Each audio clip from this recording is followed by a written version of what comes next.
नमस्कार. Karale Patil home minister चॅनलमध्ये मी आपलं मनापासून स्वागत करतो. खरं तर जिल्हा परिषद पंचायत समितीच्या निवडणुकीच्या माध्यमातून आपण प्रत्येक पक्षाच्या अर्थात अधिकृत उमेदवारांशी संपर्क साधतोय, त्यांच्याशी चर्चा करतोय आणि एकूणच त्यांच्या कार्याचं, कामाचं, उद्याच्या काळातलं व्हिजन, विकासाचं व्हिजन समजून घेतोय. त्याचबरोबर खऱ्या अर्थानं त्यांची वाटचाल सामाजिक, राजकीय यापूर्वीचे काळ कसा राहिलेला आहे, तसेच पक्षाच्या माध्यमातून कशा पद्धतीनं पुढे वाटचाल होणार आहे, या सगळ्या गोष्टीची आपण चर्चा करूया. त्यांच्याशी संपर्क करतोय. खरं तर आपल्या या काळूज गणातील पंचायत समितीचे जे उमेदवार आहेत ते म्हणजे शिवसेना पक्षाच्या वतीनं धनुष्यबाण या चिन्हावर जे अधिकृत उमेदवार असणार आहेत ते म्हणजे याच परिसरातील एक नव्यानं एक सामाजिक कार्यकर्ते म्हणून ज्यांचं नाव मोठं आहे ते ॲडव्होकेट नवनाथ भुजंग पाटील यांच्याकडे आपण आलोय. जाणून घेऊया, त्यांची चर्चा करूया आणि त्यांचा एकूण राजकीय सामाजिक प्रवास कसा राहिला तो देखील समजून घेऊया.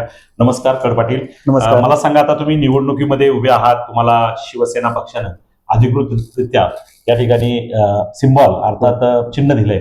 आता तुम्ही उद्याच्या वाटचालीला सुरुवात करताय, परंतु एकूणच गेले 2-3 महिन्यापासून तुम्ही प्रचारात आहेत असं समजतंय. साधारणतः तुम्ही या गणामध्ये प्रचार करताना कशा पद्धतीनं जनतेपर्यंत पोहोचलात, कशा पद्धतीने आशीर्वाद घेतलाय आणि आता उद्याची आशीर्वाद घेत असताना तिथल्या काही समस्या, अडीअडचणी काय वाटल्या साधारणतः त्या उद्या सोडाव्या लागतील असं? नमस्कार, मी ॲडव्होकेट नवनाथ कड.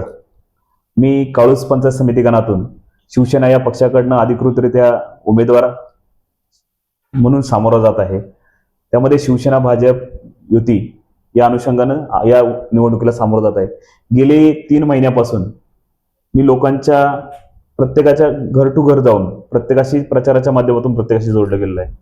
आणि यापूर्वी पण म्हणजे आज इलेक्शन आहे या अनुषंगाने नाही, पण यापूर्वीपासूनही लोकांच्या सुखदुःखामध्ये कायमच असतोय. त्याचबरोबर वकील संघटनेच्या माध्यमातून प्रत्येक गावामधील असलेले पक्षकाराशी जोडलं गेलोय, त्यांच्या सुखदुःखामध्ये सर्वांशी जोडलं गेलोय. मग त्या गावातील प्रत्येक व्यक्तीला भेटलो. मग काळूस पासून ते वडगाव पाटोळेपर्यंत प्रत्येक वस्ती आणि वस्ती मी पिंजून काढलेल्या आहे. म्हणजे यात तुम्ही प्रत्येकाचा आशीर्वाद घेण्याचा प्रयत्न केलेला आहे. जरूर. आता या दरम्यान गावोगावी घरोघरी फिरताना वाडे वस्त्या फिरल्या असतात, मग त्या वाडे वस्तीमध्ये जाताना किंवा त्यांच्या पर्यंत संपर्क करताना असं काय जाणवलं की त्या भागामधील काही समस्या अजून भेडसावतात, त्या तुम्हाला उद्याच्या काळात सोडावं लागतील? आता तसं पाहायला गेलं तर काळूस, वाकी बुद्रुक, काळूस पंचायत समिती गणामधील ही जी 7 गावं आहेत, काळूस, वाकी बुद्रुक, संतोषनगर, शिरोली, चांडोली, खरपुडी, वडगाव पाटोळे, या सर्व गावांमध्ये मी गेलो. तर प्रत्येक गावामधील ज्या काही आपल्याकडे पायाभूत सुविधांबाबतीत जे काही सांगितलं आता, मग रस्ते असतील, काही वस्तींवर जाण्यासाठीचे रस्ते नाहीयेत, काही ठिकाणी विजेच्या ज्या सुविधा उपलब्ध होऊ नये त्या नाहीयेत त्या ठिकाणी. त्याचबरोबर लोकांना काही ठिकाणी आरोग्याच्या बाबतीमध्ये ज्या सुविधा मिळायला हव्यात त्या मिळण्यासाठी काही गरजेच्या आहेत. त्याचबरोबर प्राथमिक शाळा यांची असलेली काही ठिकाणी गैरव्यवस्था, त्याचबरोबर ड्रेनेज व्यवस्था. आणि आज पाहतो की आपण ड्रेनेज स्मार्ट विलेजकडे आपण जात असताना आज जी आपली खेडी, महात्मा गांधींचं वाक्य आहे की भारत हा खेड्यांचा देश आहे आणि खेडे समृद्ध झाली तर देश समृद्ध होईल. बरोबर. आणि मग आपली खेडी जर समृद्ध व्हायची असेल तर या पायाभूत सुविधांमध्ये ज्या काही गोष्टी होणं गरजेचं आहे, तर त्यासाठी ह्या ज्या काही गोष्टी सांगितल्या की रस्ते, पाणी, वीज या बाबतीमध्ये मला काम करायचं आहे. यामध्येच मला म्हणजे विचारावंच वाटतं की यापूर्वी हे जे गाव आहे, अर्थात ही जी गावं, ह्या आता जो गट तयार झाला किंवा गण, या गणातील पूर्वी या गटाचे जिल्हा परिषद सदस्य कोण राहिले? यापूर्वी आमदार बाबाजी शेटकाळे जे आता विद्यमान आमदार आहेत, तर ते यापूर्वी जिल्हा परिषद त्यांच्याकडे पूर्ण गाव नाही. संतोषनगर यापूर्वी नव्हतं, याच्यामध्ये वाईट गटामध्ये होतं. आता हे झालेलं आहे. काही गावं चेंज झाले, काही गावं चेंज झालेत, काही गावं हे आहेत. मग उद्याच्या काळात तुम्हाला ह्या छोट्या मोठ्या समस्या सोडाव्या लागतील असं? हो, नक्कीच नक्कीच. आता त्याचबरोबर मला एक सांगा, हे तुम्हाला सोडवताना कशा पद्धतीनं उद्याच्या काळात तुम्ही हे सगळं विकास कामं साधणार आहेत? तसं पाहायला गेलं तर आता मी ज्या पक्षाकडनं आता निवडणूक लढवतोय ते शिवसेना पक्षाकडनं, शिवसेना भाजप पक्षाकडनं. दोन्ही पक्ष देश पातळीवर म्हणजे भारत देशामध्ये आणि राज्य पातळीवर म्हणजे आदरणीय महाराष्ट्राचे माजी मुख्यमंत्री आणि विद्यमान उपमुख्यमंत्री उपमुख्यमंत्री आदरणीय एकनाथजी शिंदे साहेब बरोबर. आणि त्याचबरोबर आपल्या तालुक्याचे युवा नेते माजी जिल्हा परिषद अतुलभाऊ देशमुख असतील आणि जिल्हाध्यक्ष भगवानशेठ पोखरकर बरं. यांच्या माध्यमातून ही सत्तेतले पक्ष आहेत. तर या माध्यमातून उद्या वेगळी कामं जी काही धोरणात्मक कामं असतील तर त्या बाबतीमध्ये आपण विकास निधी या ठिकाणी आणू शकतो. याच्या पायाभूत सुविधांसाठी आपण वेगळ्या पद्धतीने काम करू शकतो. खरं तर त्याचबरोबर गावोगावी जे काही कचरा व्यवस्थापनाबद्दलही बरेचसे इश्यू आहेत. सांडपाण्याचे आता आपण पाहतो की शहरी आपल्याकडं लोकसंख्या वाढते, प्लॉटिंग वाढते, पण त्यांना तितक्याच प्रमाणामध्ये ज्या सांडपाण्याची व्यवस्था होणं गरजेचं आहे. आज आपण पाहिलं गेलं तर काही गावामध्ये रस्त्यावर पाणी येतंय की ज्याच्यामुळे फार मोठे आपल्या पुणे नाशिक रस्त्यावर ट्रॅफिक जाणवते. म्हणजे ही बाब होणं गरजेचं आहे. प्रकल्प राबवणं ही माझी या पुढील काळामध्ये भूमिका असेल. खरं तर आपण आता थोडासा वेगळ्या प्रश्नाकडे येऊया. निवडणूक म्हटलं का सगळे आपापली ताकद पणाला लावतात. हो. निवडणूक म्हटलं का प्रत्येक जण आपलं नशीब आजमावतात. अगदी अशातच सगळ्याच पक्षांनी खरं तर आम्ही परवाच्या एका मुलाखतीमध्ये विचारलं हो. की महायुती आणि महाविकास आघाडी हो. हे सगळं एकत्र होतं विधानसभेला अगदी आणि खाली स्थानिक स्वराज्य संस्था इलेक्शन आले हो. हे परत सगळं बिघडतं. हो. आता तशीच परिस्थिती जाणवते हो. की बऱ्यापैकी आपल्या तालुक्यात देखील तसंच झालं. अगदी प्रत्येक पक्षानं आपापले उमेदवार उभे केले. आता तुम्हाला कुठल्या पक्षाच्या उमेदवाराचं आव्हान वाटते की उद्या त्यांची आणि तुमच्यामध्ये लढत होईल?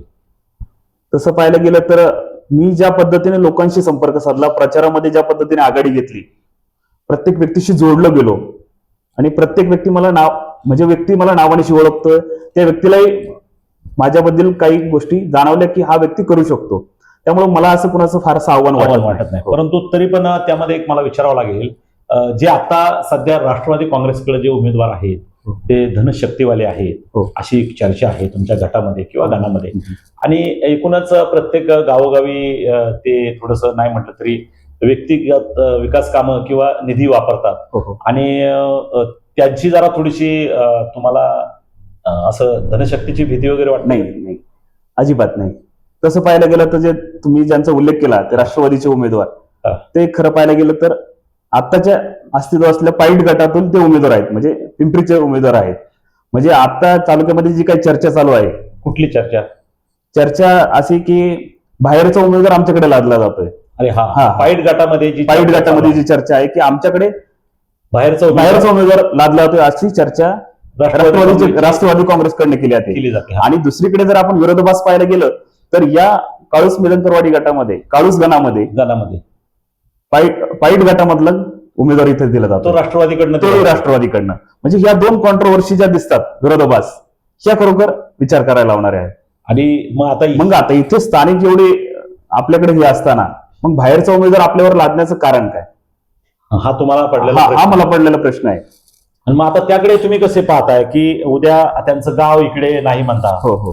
त्यांचा गण किंवा गट तो दुसऱ्या भागातला आहे, त्यांचं मतदान पण इकडे नसेल, नाही तर मग आता हे सगळं करताना मग सगळे चर्चा करतात की ते त्यांचं आव्हान मोठं आहे, पैसा वगैरे, मग ते कसं तुम्ही करता?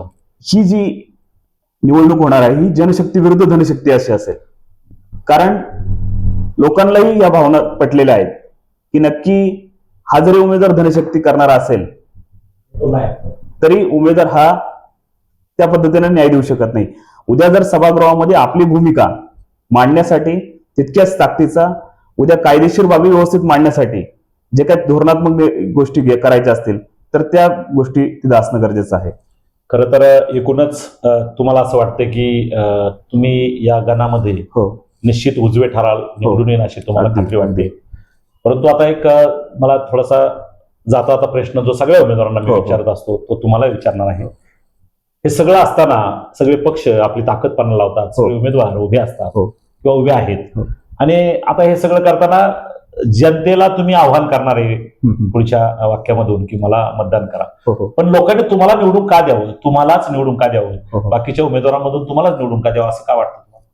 नक्कीच म्हणजे मला काळूस पंचायत समिती गणातील सर्व मतदार बंधू भगिनींना विनंती अशी करायची आहे की उद्याच्या काळामध्ये जे काही प्रश्न असतील ते चांगल्या पद्धतीने सोडवण्यासाठी मी स्वतः कायद्याचा अभ्यासक आहे. देशातील नामांकित असलेल्या ILS लॉ कॉलेजमधून मी शिक्षण घेतलेलं आहे आणि मी यापूर्वी शेतकऱ्यांशी कामं करणं किंवा सर्वसामान्यांची कामं करणं हे माझ्यासाठी नवीन नाही.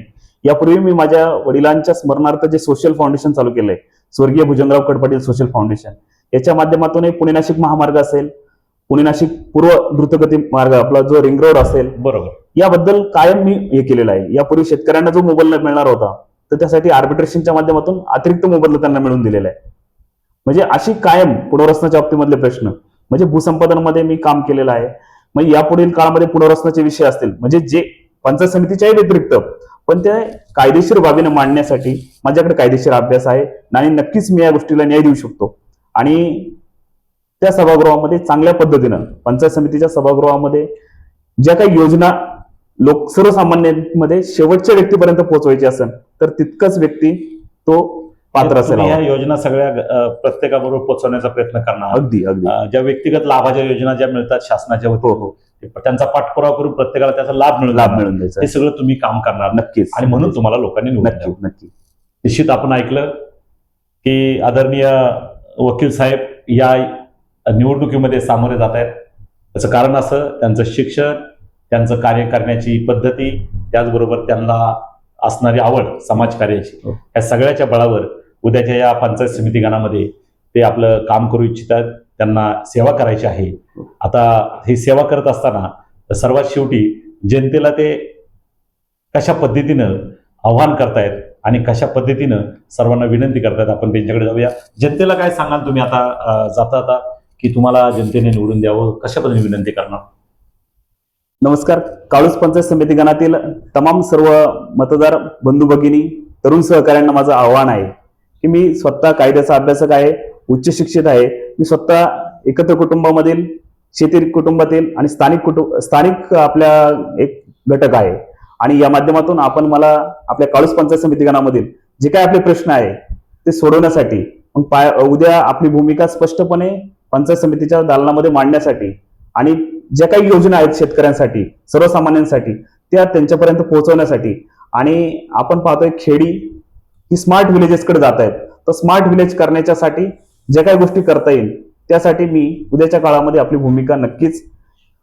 आणि यापूर्वी मी सोशल फाउंडेशनच्या माध्यमातून काम करत होतो, तर एक राजकीय व्यासपीठ जर असेल तर नक्कीच त्याच्या माध्यमातून या ठिकाणी मी काम करण्याचा माझा प्रयत्न आहे. तसं पाहायला गेलं तर आपली छत्रपती शिवरायांची, छत्रपती संभाजी महाराजांची, हुतात्मा शिवराम हरी राजगुरूंची, संतश्रेष्ठ ज्ञानेश्वर माऊली या सर्वांची, संतश्रेष्ठ तुकोबा रायांची भूमी, महाराष्ट्राचे जे 3 श्वास सांगितले जातात तुकोबा, ज्ञानोबा आणि शिवबा, या भूमीमध्ये काम करण्याची संधी आपल्या सर्व काळूस पंचायत समिती गणातील मायबाप जनतेने मला द्यावी ही विनंती आणि नम्र आवाहन करतो. उद्याच्या होणाऱ्या 5 फेब्रुवारीच्या इलेक्शनमध्ये आपण सर्वांनी मला भरघोस मताने निवडून द्यावं आणि आपल्या सर्वांची सेवा करण्याची संधी मला द्यावी ही नम्र विनंती करतो आणि थांबतो. धन्यवाद. खरं तर या ठिकाणी आपण ऐकलेलं आहे त्यांचं कामाचं विजन, उद्याच्या काळात ते कशा पद्धतीनं समाजाची सेवा करणार आहेत, मला उद्याच्या काळात संधी द्या, ही सगळी विनंती त्यांनी केली. असेच नवनवीन व्हिडिओ आपल्या कराळे पाटील होम मिनिस्टर चॅनलच्या माध्यमातून आपण पुन्हा प्रेक्षकांमध्ये देण्याचं काम करतोय. याही पुढे अनेक आपण उमेदवारांशी संपर्क करणार आहेत ज्यांना कार्याची, कामाची आवड आहे, ती त्यांची भूमिका समाजापर्यंत कशी पोहोचेल यासाठी आपण प्रयत्नशील आहे. आणि म्हणून आपल्या कराळे पाटील होम मिनिस्टर चॅनलला सबस्क्राईब करा. निश्चित या नवनवीन व्हिडिओ पाहण्यासाठी आपण या ठिकाणी एकमेकांना सहकार्य करूया. आणि विशेष म्हणजे अशा नवनवीन उमेदवारांसाठी एक दृष्टीनं एक संधी उपलब्ध करून द्या. धन्यवाद. धन्यवाद. धन्यवाद. धन्यवाद. आपल्या चॅनलला भेट दिल्याबद्दल मनापासून आभार. धन्यवाद.